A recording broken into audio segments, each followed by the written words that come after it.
हमरा के छोड़ गइले पागल बनाई के पीके जब आइब करी आइब तोरा माई के तोरा माई के प्रिंस बाबू डीजे रेहान बाबू गोपालगंज।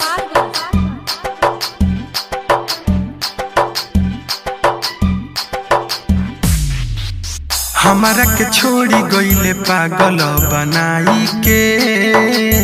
पीके जब आइब गरी आइब तोरा माई के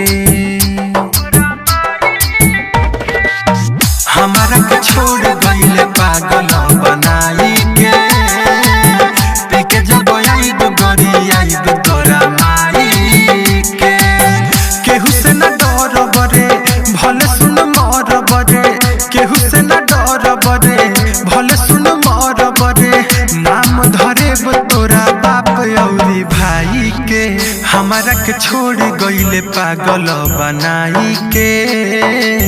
पीके जब आइब गरी आइब तोरा माई के हमरा के छोड़ गइले पागल बनाई के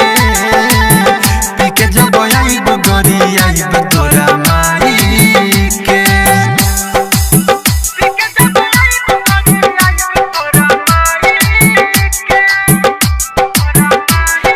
डीजे प्रिंस बाबू डीजे रेहान बाबू गोपालगंज।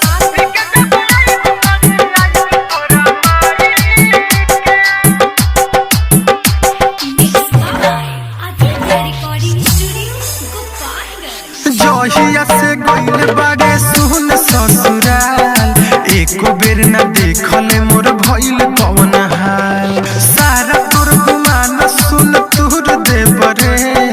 जान बानी हम तोर बिगड़ल बच्चा सुन बड़ी शोर होई खूबे तोर मोर होई भले मार दी हसन गर्दन दबाई के हमरा के छोड़ गइले पागल बनाई के पीके जब आइब गरी आइब तोरा माई के हमरा के छोड़ गइले पागल बनाई के पीके जब आइब गरी आइब तोरा माई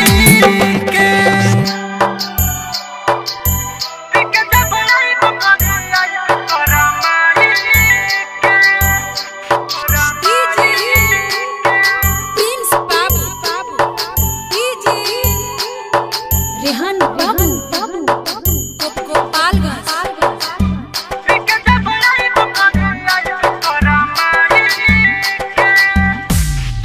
काहे से सोना थकेते मोहन लेना बा असली देखवले बाड़े अपन अवका जान गइनी बाड़े हर जाई बेवफा कइले बाड़े बड़ी ते दीपक संगे घा कहर बहाला रे जानी मोहाला रे पैबु सुकून नहीं दिलावा दुखाई के हमरा के छोड़ गइले पागल बनाई के पीके जब आइब गरी आइब तोरा माई के।